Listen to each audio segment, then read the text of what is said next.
नमस्कार। जय जगन्नाथ। कटक सदर अंतर्गत किशोरनगर गिरिधारी मठ परिसर रे राज्य योजना आनुकूल्य रे ब्लॉक स्तरीय उद्यान कृषि तालीम और दक्षता विकास कर्मशाला अनुष्ठित हो जाइछि।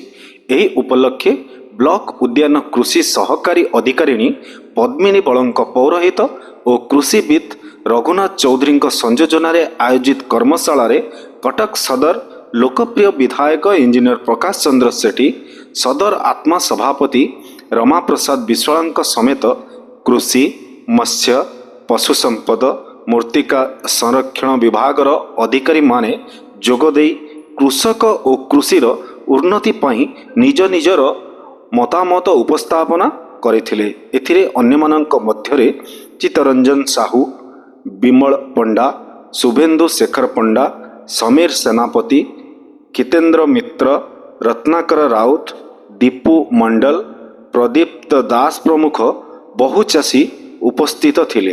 कटक सदरु रश्मिरंजन महापात्र रिपोर्ट, खबर लाइव। सुरेश भाई अच्छा समस्त स्वागत करुचे मीडिया बंधु धन्यवाद दूसरी। कटक सदर ब्लॉक हॉर्टिकल्चर ऑफिसर को ये चो जे चाषी भाई मान गोटे कर्मशाला जोड़ी किपरि चाष करेंगे जे हॉर्टिकल्चर जपरे वेजिटेबल टू आरंभ करी परिबा उपरे टू आरंभ करी फल पर्यंत करें फूल विभिन्न प्रकार चाष करें। जो आत्मनिर्भर भारत आउ आत्मनिर्भर चाषी करने उद्देश्य ये प्रयास चली रही। आपण मान देखो जे चाषी मान को से नॉलेजेबल हवा दरकार, एजुकेटेड करिया पड़वा दरकार। कहीं चाषी गछटी लगेला ता विषय टोटल जानिया दरकार। कौ टाइम रे कौन मेडिसिन दरकार, कौन प्रिवेंशन दरकार, कौन फर्टिलाइजर दरकार, कि फर्टिलाइजर बिना सार बिना जैविक हिसाब से कौन किपरि चाष करिया दरकार, आउ केते प्रोडक्शन हेई पारिबो, को शैले कौन चाष हवा दरकार। से प्रकार स्कीम मध्य अछि, गवर्नमेंट स्कीम सब्सिडी स्कीम अछि। लोक मान जानि पारना कौन स्कीम सब नेबे से योजना मध्य आज अवेयरनेस या विषय आगुरी मो कतरे पहुँची नतला। आज भी से दाबी करेले निश्चय आगामी दिन में जहाँ भी दाबी हम करा।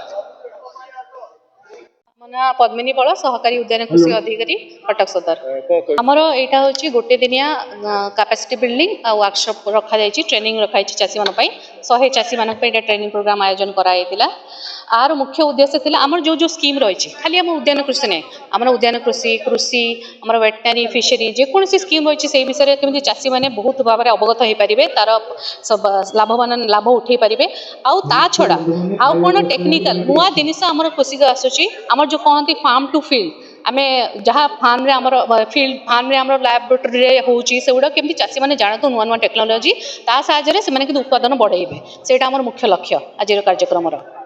आ महिला मानक भी आमे माने बहुत प्रकार आम स्कीम अच्छी से मानक भी आमे लिफलेट दिया ता विषय से जानि परिबे कौन कौन स्कीम अच्छी। छतु चाष आमर फूल चाष से माने निजे स्वावलंबी हो पारे, ताकर जगह नथिले भी घर बाड़ी रे भितरे चाष करिके से माने स्वावलंबी हो पारे।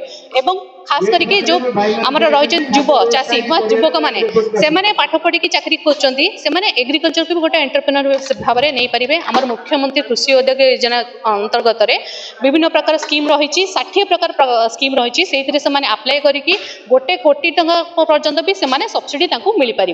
तो से जो मैंने जहाँ जाना चाहते आम उद्यान कृषि विभाग को जोगाजोग करूँ आ समस्त कृषक ओडिशा आईडी रे रजिस्ट्रेशन करूँ पोर्टाल एवं गो सुगम रे जहाँ भी स्कीम दरकार जेकोसी डिपार्टमेंट अप्लाई करूँ। बहुत बहुत धन्यवाद। श्री रमा प्रसाद विश्वाल, पूर्वतन अध्यक्ष रघुनाथपुर पंचायत समिति, वर्तमान सभापति आत्मा कटक सदर ब्लॉक।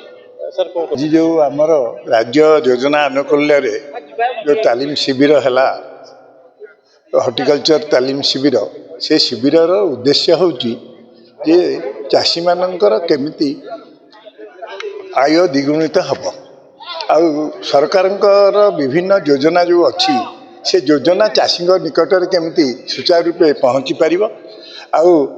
वर्तमान सरकार मुख्य चाषी मानकर केमिति इंटीग्रेटेड फार्मिंग हो पार, से इंटीग्रेटेड फार्मिंग रे ताधरे एग्रीकल्चर अच्छी, वेटनारी अच्छी, हॉर्टिकल्चर अच्छी। ता उद्देश्य हूँ प्रत्येक चाषी जमती इंटीग्रेटेड फार्मिंग रे उपकृत हो पारे। आ कटक सदर एग्रीकल्चर डिपार्टमेंट सबु बेले चाहूँगी चाषी मान सहित जोड़ी होकर रही आ समस्त समस्या जिते बड़े जो चाषी जहाँ ତାଙ୍କ ସମସ୍ୟା ସମାଧାନ କରୁଛନ୍ତି। ଆଉ ତାଙ୍କୁ ମଧ୍ୟ ଚାଷୀମାନଙ୍କୁ ମୁଁ ଅନୁରୋଧ କରୁଛି ତାଙ୍କର ଯାହା ସମସ୍ୟା ଅଛି ସେ ସବୁବେଳେ ଆମ ସହିତ ଯୋଗାଯୋଗରେ ରହନ୍ତୁ। ଏତିକି କହି ମୋର ବକ୍ତବ୍ୟ ଶେଷ କରୁଛି। ଧନ୍ୟବାଦ ସାର୍।